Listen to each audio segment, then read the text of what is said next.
जमींदारी पहले चलती थी, तो एक गरीब केवट था, उसने कुछ रुपए अपनी बेटी के ब्याह के ले लिए थे।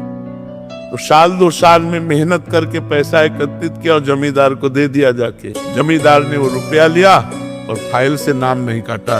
2-4 महीने बाद उसके आदमी गए और कहा जमींदार साहब ने बुलाया है। तो जमींदार ने कहा कर्जा दीजिए। तो कहा साहब हम तो दे गए थे आपको।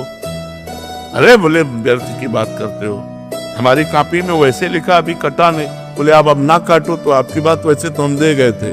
तो जमींदार ने रिपोर्ट कर दी और वो मुकदमा पहुंचा। जमींदार ने रजिस्टर पेश किया पूरा दिन कर। अब वो गरीब आदमी उसने कहा साहब हमने दे दिया है। तो बोले गवाही? तो उनका रघुनाथ जी अर्थात भगवान राम। बोले अगली पेशी में रघुनाथ को लिवा के लाना। उसने कहा एकांत में गया और रोया कि हम गरीब आदमी हैं और हमारे परिवार का पोषण उसी खेती से होता है। प्रभु यदि आपने गवाही न दी तो हमारा तो सब बर्बाद हो जाएगा, हमारी बात झूठी हो जाएगी। जिस समय वो पैसा दिया था उस समय आप थे, क्योंकि आप सर्वत्र हैं तो आप उस जगह भी थे, इसलिए आपको गवाही देनी पड़ेगी। पहुंचा, उनका अपनी गवाही पेश करो। उनका बुलाओ, उसका नाम रघुनाथ है।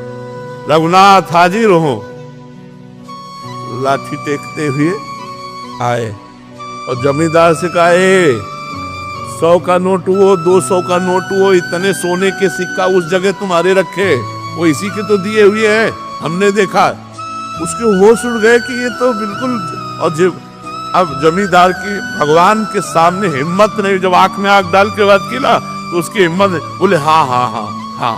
तो 420 में जमींदार के ऊपर दंड जुर्माना लगा और वो छोड़। विश्वास कि भगवान है मेरी रक्षा करेंगे, भगवान है मेरा सहयोग करेंगे।